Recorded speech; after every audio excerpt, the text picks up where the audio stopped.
नमस्कार बच्चों, मैं शशिकांत जांगीड़ आपका स्वागत करता हूं हमारे YouTube channel economics education of Shashikant sir के चैनल में। आज हम बात करते हैं कक्षा 12वीं की समष्टि अर्थशास्त्र की पुस्तक के पाठ नंबर 4 आय व रोजगार के सिद्धांत के निर्धारण के अगले टॉपिक के बारे में, जिसका नाम है गुणक प्रक्रिया। देखो, गुणक प्रक्रिया क्या होती है, इससे पहले हमने जाना था कि जब निवेश में वृद्धि होती है तो आय में कई गुना क्या होती है, वृद्धि होती है। इससे जो पिछला वाला वीडियो हमने देखा था कि जब हमने निवेश में वृद्धि की थी तो उस समय क्या हुआ था कि आय में कितने गुना, कई गुना क्या हो गई थी, वृद्धि हो गई थी। तो वो क्या कहलाता है, गुणक कहलाता है। तो गुणक समझ में आ गया होगा कि निवेश में वृद्धि के दौरान आय में कई गुना वृद्धि हो जाना वो गुणक कहलाता है। तो हम बात करते हैं निवेश गुणक की। ध्यान देना बच्चों, निवेश गुणक से संबंधित प्रश्न भी पूछा जाता है कि निवेश गुणक क्या है या इसके बारे में समझाओ। तो ध्यान देना बच्चों, निवेश गुणक क्या है। निवेश गुणक, तो निवेश गुणक क्या है कि किसी अर्थव्यवस्था में, ध्यान देना बच्चों, किसी अर्थव्यवस्था में निवेश में परिवर्तन से, ध्यान देना बच्चों, निवेश में परिवर्तन से आय में जो परिवर्तन होता है उसे निवेश गुणक कहते हैं। यानी निवेश में परिवर्तन से आय में जो परिवर्तन होता है उसे निवेश गुणक कहते हैं। ध्यान देना बच्चों कि अर्थव्यवस्था में ध्यान देना बच्चों कि अर्थव्यवस्था में निवेश में परिवर्तन से, किसमें हो रहा परिवर्तन, निवेश में परिवर्तन से, अर्थव्यवस्था में निवेश में परिवर्तन से आय में जो परिवर्तन होता है, आय में जो परिवर्तन होता है उसे निवेश गुणक कहते हैं। तो बच्चों, निवेश गुणक क्या समझ में आ गया कि अर्थव्यवस्था में निवेश में परिवर्तन से, किसमें परिवर्तन हो रहा है, निवेश में परिवर्तन से आय में जो परिवर्तन होता है उसे निवेश गुणक कहते हैं। तो निवेश गुणक बराबर क्या हो जाएगा, निवेश गुणक बराबर होगा, ध्यान देना बच्चों, डेल्टा वाई बटा डेल्टा आई। ध्यान देना बच्चों, क्या है कि निवेश गुणक क्या है, निवेश में परिवर्तन से आय में जो परिवर्तन होता है उसे निवेश गुणक कहते हैं। तो निवेश गुणक बराबर क्या होगा, डेल्टा वाई बटा डेल्टा आई, जहां डेल्टा वाई बराबर है आय में परिवर्तन और डेल्टा आई बराबर है निवेश में परिवर्तन। तो समझ में आ गया होगा बच्चों कि निवेश गुणक क्या होता है, कि निवेश गुणक क्या है, अर्थव्यवस्था में निवेश में परिवर्तन से आय में जो परिवर्तन होता है उसे निवेश गुणक कहते हैं। यानी सूत्र क्या है, निवेश गुणक बराबर है delta Y upon delta I. अब मैं एक उदाहरण बताता हूं। जैसे मान लो, उदाहरण है, समझ रहे हो, जैसे मानो कि हमने देखा था पिछले वीडियो में कि जब 10 रुपए के निवेश में वृद्धि की जाती है, ध्यान देना बच्चों, 10 रुपए के निवेश में हम क्या करते हैं, वृद्धि करते हैं। 10 रुपए के निवेश में वृद्धि करते हैं तो उस स्थिति में आय में 50 रुपए की वृद्धि होती है, आय में 50 रुपए की वृद्धि होती है। तो देखो, तो निवेश गुणक क्या हो जाएगा कि निवेश में कितने, 10 रुपए की वृद्धि हो रही है और जबकि आय में कितने की हो रही है, 50 की। तो निवेश में परिवर्तन कितना, 10 रुपए का, और आय में परिवर्तन कितना है, 50 का। तो के बराबर क्या हो जाएगा, के क्या है, निवेश गुणक है। तो के बराबर है delta Y upon delta I, यानी 50 बटा 10, यानी गुणक का मान क्या आ जाएगा, 5। गुणक क्या है, 5 आ गया। तो इस प्रकार बच्चों आप निकाल सकते हो। कभी परीक्षा में आपसे पूछ ले कि 10 करोड़ रुपए के निवेश में वृद्धि से आय में 50 करोड़ रुपए की वृद्धि होती है तो उस स्थिति में गुणक का मान ज्ञात कीजिए। तो आप निकाल सकते हो कि delta Y upon delta I. ठीक है, तो आप जैसे मैंने निकाला वैसे आप भी निकाल सकते हो। तो बहुत ईजी है। ठीक है, अब इसका एक सूत्र और होता है। ठीक है, वो भी मैं बता देता हूँ। इस निवेश गुणक की जो परिभाषा है वो उतार लेना और इसका जो सूत्र है वो उतार लेना। तो ध्यान देना बच्चों,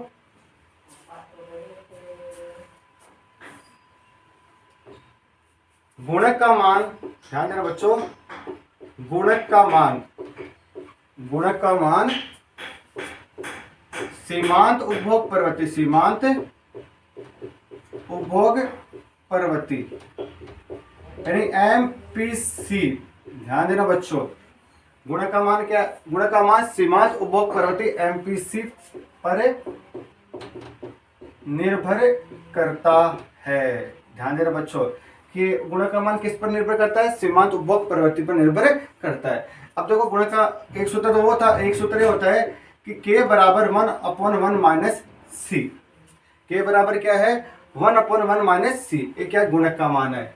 जहां, ध्यान देना बच्चों इस सूत्र के बाद, जहां k बराबर है गुणक और स्मॉल c बराबर है सीमांत उपभोग प्रवृत्ति। ठीक है, तो ये हो गया सूत्र।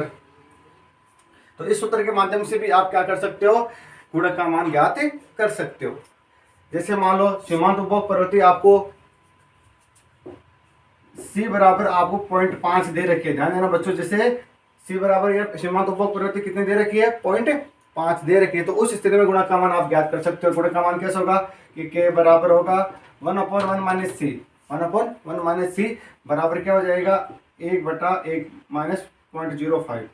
ठीक है, बराबर 1/0.05 यानी 10 में 5 का भाग दोगे तो आंसर क्या आ जाएगा, 2। यानी गुणक का मान क्या आ गया आपके, 2 आ गया। तो इस प्रकार क्या है, आप इस सूत्र के माध्यम से क्या है, जब सीमांत उपभोग प्रवृत्ति दे रखी होती है उस स्थिति में भी आप क्या कर सकते हो, गुणक का मान ज्ञात कर सकते हो।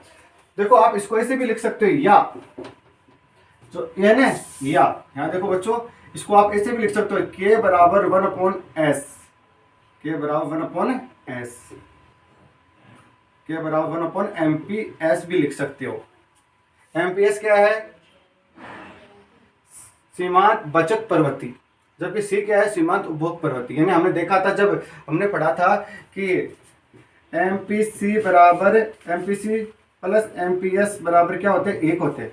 तो 1 एमपीएस बराबर क्या होता है, 1/1 माइनस सी। देखो ये होता है ना, तो 1/1 माइनस सी क्या है, 1/1 माइनस एमपीसी है। तो ये किसके बराबर होता है, एमपीएस। तो इसको आप 1/एमपीएस भी लिख सकते हो। ठीक है, तो गुणक का मान किस पर निर्भर करता है, सीमांत उपभोग प्रवृत्ति पर निर्भर करता है। अब इसके बारे में हम आपको एक अच्छी से समझाते हैं। ये सूत्र उतार लेना दोनों, ये वाला सूत्र और ये वाला सूत्र। कभी कभी परीक्षा में क्या है, न्यूमेरिकल क्वेश्चन भी पूछ लेते हैं कि आपको गुणक का मान ज्ञात करना होता है, तो आपको सीमांत उपभोग प्रवृत्ति दे देते हैं या सीमांत बचत प्रवृत्ति दे देते हैं। उस स्थिति में आपको गुणक का मान ज्ञात करना होता है। तो मैंने आपको सूत्र के माध्यम से बता दिया कि किस तरह आप निकालोगे।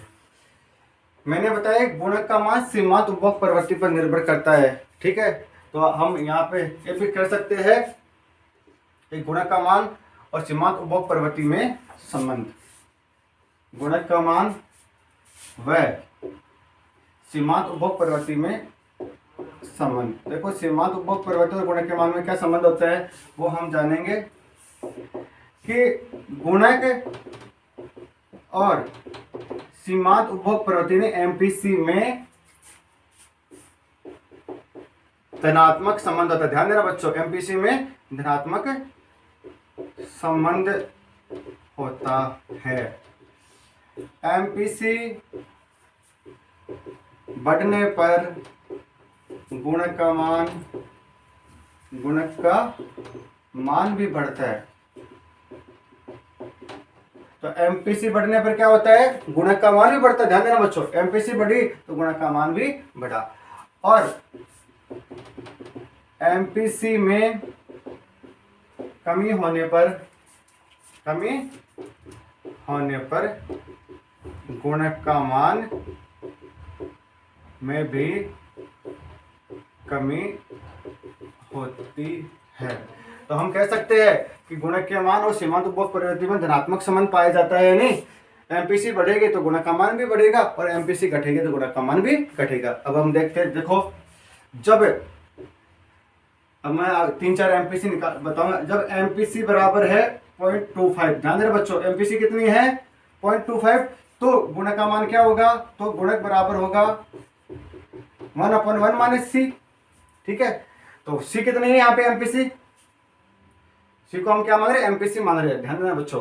तो ये हो जाएगा 1/1.025, तो ये हो गया 0.75। ठीक है, तो मान आ जाएगा इसका 10 में आप 100 में 75 का भाग देंगे तो मान आएगा 1/33 मान आ जाएगा। ठीक है, 25 बच गए और 25 250 1/33 है, तो मान क्या आया 1.33 है। कब, जब एमपीसी कितने पॉइंट, अब देखो जब एमपीसी, ध्यान देना बच्चों, 0.5 हो गई, यानी एमपीसी क्या हुई 0.25 से बढ़ गए 50 हो गई, तो गुणक का मान क्या होता है, देखो हमारी इसके अनुसार तो क्या है, गुणक का मान बढ़ना चाहिए और हम निकाल के भी देखते हैं। तो 1/1 माइनस सी बराबर हो जाएगा 1/1.05, यानी 1/0.05 बराबर 100/50 बराबर 2। तो देखो एमपीसी बढ़ी तो गुणक का मान भी क्या हो गया 1.33 से बढ़कर 2 हो गया। ठीक है, इसी प्रकार अगर एमपीसी 0.75 हो जाती है तो गुणक का मान क्या होगा 1.1 माइनस सी, यानी 1/1 माइनस 1 माइनस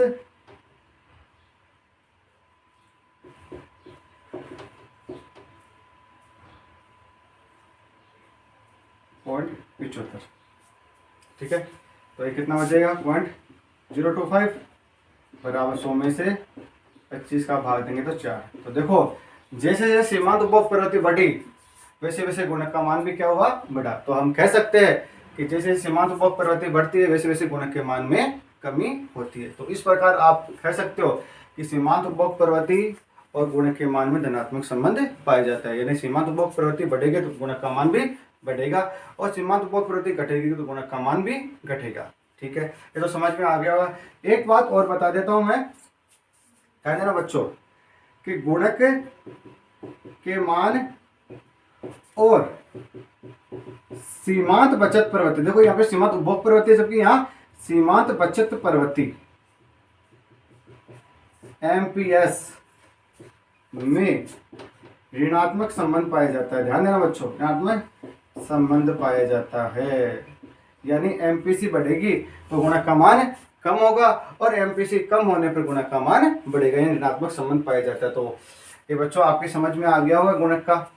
ठीक है, गुणक किस प्रकार ज्ञात करते हैं। ठीक है, तो मेरे हिसाब से गुणक क्या होता है उसकी मैंने परिभाषा आपको समझा दी। ठीक है, और गुणक किस पर निर्भर करता है, सीमांत उपभोग प्रवृत्ति और सीमांत बचत प्रवृत्ति पर निर्भर करता है, उसके बारे में मैंने संबंध भी बता दिए। ठीक है, एमपीसी से धनात्मक संबंध होता है जबकि एमपीएस से ऋणात्मक संबंध होता है। मैंने आपको उदाहरण के माध्यम से भी समझा दिया। तो मेरे हिसाब से बच्चों आपको जो गुणक का जो टॉपिक है ये समझ में आया होगा और गुणक का टॉपिक परीक्षा की दृष्टि से इम्पोर्टेंट भी है। तो निवेश गुणक क्या होता है, इसकी जो डेफिनेशन है वो याद कर लेना और किस प्रकार न्यूमेरिकल क्वेश्चन आता है वो भी मैंने बता दिया, किस प्रकार के न्यूमेरिकल क्वेश्चन आते हैं वो भी मैंने आपको उदाहरण के माध्यम से समझा दी है। ठीक है, तो मैं आशा करता हूँ कि आज का वाला जो टॉपिक है गुणक वाला वो आपके समझ में आया होगा। ठीक है, अगर आज का वीडियो हमारा अच्छा लगा तो हमारे चैनल को सब्सक्राइब कीजिए, लाइक कीजिए और अधिक से अधिक शेयर कीजिए। धन्यवाद।